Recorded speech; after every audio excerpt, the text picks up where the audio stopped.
নমস্কাৰ, মই সুদৰ্শন। কন্দুৱা গেছৰ নিৰ্বিচাৰ প্ৰয়োগে প্ৰাণ কাঢ়িলে এগৰাকী প্ৰতিবাদকাৰীৰ। কংগ্ৰেছ নেতা মৃদুল ইছলামৰ মৃত্যুৰ ঘটনাই আকৌ এবাৰ কাঠগড়াত তুলিছে অসম আৰক্ষীক। বাৰম্বাৰ বিতৰ্কৰ আৱৰ্তত থকা অসম আৰক্ষীৰ কাৰ্যকুশলতাক লৈ এইবাৰেই প্ৰথম প্ৰশ্ন উত্থাপন হোৱা নাই। ভুৱা এনকাউণ্টাৰৰ পৰা আৰম্ভ কৰি বুলডোজাৰ ন্যায়লৈকে আৰক্ষীৰ ভূমিকাৰ ওপৰত খোদ ন্যায়ালয়ে বাৰে বাৰে প্ৰশ্ন উঠাইছে। এইবাৰ প্ৰশ্ন উঠিছে, জনসমাগমক ৰুধিবলৈ এইদৰে আৰক্ষীয়ে যধে মধে কন্দুৱা গেছ নিক্ষেপ কৰিব পাৰেনে? আৰক্ষীৰ কন্দুৱা গেছ প্ৰয়োগৰ এই অমানৱীয় পদ্ধতিক বহুতেই ৰাসায়নিক আক্ৰমণৰ লগতো তুলনা কৰিছে। কাৰণ অবৈধ হলেও জনসমাগম ৰোধ কৰাৰ ক্ষেত্ৰত আৰক্ষীৰ বাবে আছে নিৰ্দিষ্ট নীতি নিৰ্দেশনা। কিন্তু অসম আৰক্ষীয়ে কা আন্দোলনৰ পৰা স্মাৰ্ট মিটাৰ বিৰোধী প্ৰতিবাদলৈ এই নীতি নিয়মসমূহ গ্ৰহণযোগ্য বুলি ভবা নাই। বেআইনী বুলি জনতাক অভিহিত কৰি নিজেই আকৌ হাতত তুলি লৈছে আইন। প্ৰতিবাদৰ অধিকাৰ যেনেকৈ জনতাৰ আছে, প্ৰতিবাদ নিয়ন্ত্ৰণ কৰাৰো নিৰ্দিষ্ট পদ্ধতি আৰক্ষীৰ বাবে নিৰ্ধাৰণ কৰি দিয়া হৈছে। ভাৰতৰ সংবিধানৰ 19 নং অনুচ্ছেদে জনতাক নিৰস্ত্ৰভাৱে সমবেত হোৱাৰ আৰু নিজৰ খং ক্ষোভ প্ৰকাশ কৰাৰ অধিকাৰ প্ৰদান কৰিছে। কিন্তু এই ক্ষেত্ৰত পূৰ্বৰ ভাৰতীয় দণ্ডবিধি আৰু বৰ্তমানৰ ভাৰতীয় ন্যায় সংহিতাই কিছু প্ৰতিবন্ধকতা আৰোপ কৰি থৈছে। ভাৰতীয় দণ্ডবিধিৰ অনুচ্ছেদ 141 আৰু বৰ্তমানৰ ভাৰতীয় ন্যায় সংহিতাৰ অনুচ্ছেদ 189 বেআইনী সমাৱেশৰ বিষয়ে উল্লেখ আছে। ভাৰতীয় ন্যায় সংহিতাৰ অনুচ্ছেদ 188 অনুসৰি কোনো সমাৱেশক বেআইনী ঘোষণা কৰা হ'ব যদিহে তেনে সমাৱেশৰ পৰা হিংসাৰ সূত্ৰপাত হোৱাৰ সম্ভাৱনা থাকে। এই ক্ষেত্ৰত ন্যায় সংহিতাত স্পষ্ট ব্যাখ্যা আছে। তাৰ লগতে 2016 চনত bureau of police research and ডেভেলপমেণ্টে প্ৰকাশ কৰিছে এনে বেআইনী সমাৱেশ নিয়ন্ত্ৰণ কেনেকৈ কৰিব সেই সন্দৰ্ভত আৰক্ষীৰ বাবে এখন হাতপুথি। এই হাতপুথিতেই বেআইনী সমাৱেশ নিয়ন্ত্ৰণ কৰাৰ সম্পূৰ্ণ নিয়মাৱলী সন্দৰ্ভত উল্লেখ কৰা হৈছে যে বেআইনী সমাৱেশ নিয়ন্ত্ৰণ কৰিবলৈ যাওঁতে সমবেত জনতাৰ মনোবিজ্ঞান বুজি পোৱাটো আৰক্ষীৰ প্ৰাথমিক দায়িত্ব। সেই অনুসৰি জনতাক মানসিকভাৱে প্ৰথমতে নিয়ন্ত্ৰণ কৰিবলৈ চেষ্টা চলাব লাগিব। ইয়াৰ বাবে উল্লেখ কৰা হৈছে কেইটামান সুনিৰ্দিষ্ট পদ্ধতি। সেই পদ্ধতিসমূহ হ'ল: প্ৰথম, জনতাক সৈমান কৰাব পৰা আহ্বান, যাতে সমবেত জনতাই আৰক্ষী তেওঁলোকৰ পক্ষত থকা বুলি অনুভৱ কৰে। দ্বিতীয়, আৰক্ষীয়ে সমবেত জনতাৰ শত্ৰুতাপূৰ্ণ আচৰণৰ মোকাবিলা কৰিব লাগিব নিজৰ বাকচাতুৰ্য আৰু বিনোদনমূলক ভাষাৰে।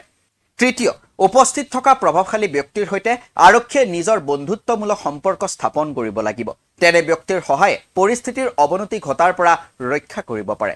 চতুৰ্থ, উপস্থিত আৰক্ষী বিষয়াৰ খং ৰাগৰ সলনি শান্ত আৰু মৌন স্থিতিয়ে জনতাৰ ওপৰত প্ৰভাৱ বিস্তাৰ কৰিব পাৰে। পঞ্চম, উত্তেজিত জনতাৰ ওচৰলৈ গৈ তেওঁলোকৰ অভিযোগ লিপিবদ্ধ কৰা। ষষ্ঠ, জনতাৰ মনোযোগ আনফালে ঢাল খুৱাই। সপ্তম, জনতাক অপেক্ষা কৰোৱাই আৰু পাব্লিক এড্ৰেছ ছিষ্টেমৰ সঠিক ব্যৱহাৰ কৰি। অষ্টম, জনতাক ব্যক্তিগতভাৱে তেওঁলোকৰ নাম ঠিকনা সুধি। আৰু নৱম, আৰক্ষীয়ে নিজৰ আত্মবিশ্বাস প্ৰদৰ্শন কৰি।